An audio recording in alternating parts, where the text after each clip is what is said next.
بسم اللہ الرحمن الرحیم۔ آپ کے سامنے موجودہ جو کتاب ہے اس کا نام ہے شرح مئۃ عامل اگر آپ عربی میں پڑھیں گے، اور یہ دو لوگوں کی کتاب ہے، ایک متن ہے اس میں اور ایک شرح ہے۔ کتاب کو شروع کرنے سے پہلے مناسب ہے کہ ماتن اور شارح کے مختصر احوال ہمارے سامنے آ جائیں تاکہ کتاب کے پڑھنے میں بصیرت حاصل ہو۔ سب سے پہلے ہم ماتن کا مختصراً ذکر کرتے ہیں۔ ماتن کا نام خود شارح نے ذکر کیا ہے 2 لائن کے بعد ہی، عبدالقاہر بن عبد الرحمن جرجانی۔ یہ جو ہیں کتاب کے ماتن ہیں، یعنی 100 عامل ان کی جمع کردہ کتاب ہے۔ بہرحال ان کا جو اصل نام ہے عبدالقاہر ہے، اور ان کی کنیت جو ہے وہ ابو بکر ہے۔ والد کا نام ان کے عبد الرحمن ہے، اور یہ جرجان کے باشندے ہیں۔ یہ طبرستان کا مشہور علاقہ ہے جرجان، وہاں کے یہ رہنے والے ہیں۔ اکابر نحات میں سے ان کا شمار ہوتا ہے۔ علوم عربیہ میں بہت سارے علوم پر ان کو بصیرت حاصل تھی، اور آپ کی جو شخصیت ہے علوم عربیہ میں مسلم مانی جاتی ہے۔ خاص طور پر علم معانی اور علم بیان کے یہ امام مانے جاتے تھے، اور علم معانی کی جو خدمت آپ نے منتہی الغایات اقصی النہایات پہنچائی ہے، اس کا عشر اشیر بھی کوئی نہیں کر پایا ہے۔ بہت مہارت ان کو ان چیزوں میں حاصل نہیں ہے، اور دیگر علماء میں سے ان کی جو ایک خصوصیت ہے وہ یہ ہے کہ جس زمانے میں یہ تھے اس زمانے میں بھی اور ان سے ماقبل کے زمانے میں بھی لوگوں کا طریقہ کار یہ تھا کہ تحصیل علم کی خاطر جو ہے وہ صحرا نوردی کیا کرتے تھے، یعنی دور دراز علاقوں کا سفر کرتے تھے، مختلف ملکوں کا سفر اختیار کرتے، سینکڑوں اساتذہ کرام سے وہ پڑھتے تھے، اپنی پیاس بجھاتے تھے۔ مگر شیخ عبدالقاہر جرجانی کی یہ خصوصیت ہے کہ آپ نے صرف ابو علی فارسی کے خواہر زادہ کے علاوہ کسی سے نہیں پڑھا ہے، نہ کہ کسی سے علم حاصل کیا ہے، اور ایک خاصیت یہ رہی کہ شہر جرجان سے باہر کبھی آپ نے تحصیل علم کی خاطر قدم نہیں نکالا،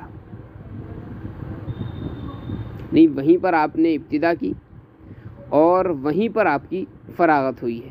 اس کے باوجود علم و فضل میں بے انتہا مقبول رہے، اور نمایاں علماء کرام میں آپ کا شمار رہا۔ فن نحو ہے، معانی ہے، بیان ہے، بدیع ہے، ان تمام علوم و فنون میں وہ شہرت حاصل کی ہے کہ آج تک آپ کا نام روشن ہے۔ شیخ عبدالقاہر جرجانی رحمۃ اللہ علیہ جو ہے فصاحت و بلاغت کے بڑے اماموں میں مانے جاتے ہیں۔ مسلک کے لحاظ سے یہ شافعی تھے۔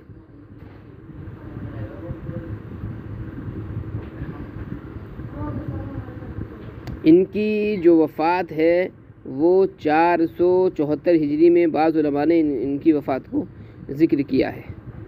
تو یہ تو شیخ عبدالقاہر جرجانی رحمۃ اللہ علیہ کے مختصر احوال تھے، جنہوں نے یہ کتاب لکھی ہے 100 عامل۔ پھر اس کتاب کی مختلف شروحات منظر وجود پر آئی ہیں، اور بہت سارے لوگوں نے اس کی شروحات کی طرف قدم بڑھایا ہے۔ ہمارے سامنے جو موجودہ کتاب ہے یہ بھی دراصل جو ہے اسی کی ایک شرح ہے 100 عامل کی۔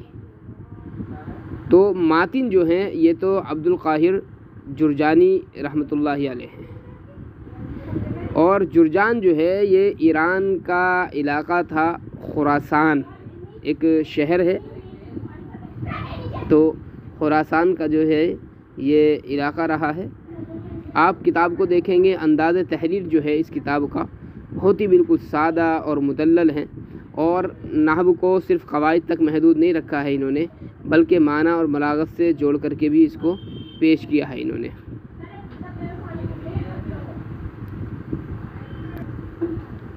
بہرحال اس کی جو شرح ہے اور یہ جو موجودہ کتاب ہمارے سامنے موجود ہے، 100 عامل جو ہیں وہ تو 100 عوامل جو ہیں منظوم تھے، یعنی نظم کی صورت میں انہوں نے لکھے تھے۔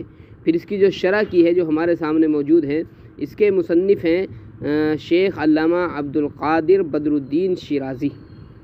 شیخ علامہ عبد القادر بدر الدین شیرازی یہ ایک جید نحوی ادیب ہیں، فارسی النسل عالم تھے۔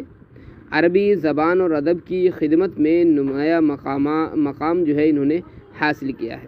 ان کا جو تعلق تھا اصل شیراز یعنی ایران سے تھا، اسی نسبت سے انہیں شیرازی کہا جاتا ہے۔ ان کی مشہور جو تصنیف ہے وہ یہی کتاب ہے آپ کے سامنے جو ہے شرح میت عامل۔ ویسے علم نحو میں ہے، علم صرف ہے اور عربی ادب ہے، اسی طریقے سے فارسی ہے۔ ان چیزوں میں ان کو بھی مہارت حاصل رہی ہے۔ قرون وسطیٰ کے علماء میں ان کا شمار کیا جاتا ہے۔ علماء نے لکھا ہے کہ غالباً 7ویں یا 8ویں صدی ہجری کے یہ ہے، چونکہ ان کی جو علمی خدمات ہے وہ بہت زیادہ مشہور و معروف نہیں ہے، اور ان کی بس مقبول جو تصنیف ہے وہ شرح میت عامل ہی ہے خالی۔ اس کے علاوہ باقی جو آدمی کی شہرت ہوتی ہے تصانیف کو لے کر کے، وہ بہت زیادہ ان کی شہرت نہیں ہو پائی ہے، تو اس وجہ سے ان کے جو حالات ہیں وہ بہت زیادہ قلم بند لوگوں نے نہیں کیے ہیں، اور ان کی جو تھوڑی بہت شہرت ہوئی ہے وہ اسی کتاب کو لے کر کے ہوئی ہے۔ باضابطہ اس کے علاوہ علمی حلقوں میں کوئی اور کتاب جو ہے ان کی بہت زیادہ مشہور و معروف نہیں رہی، تو اس کی وجہ سے بہت زیادہ حالات بھی لوگوں کے سامنے ان کے نہیں آ پائے ہیں۔ بہرحال دونوں کا مختصر تعارف جو ہے آپ حضرات کے سامنے آ گیا ہے۔ اب اس کے بعد میں ہم انشاءاللہ کتاب کو اگلے سبق سے شروع کریں گے۔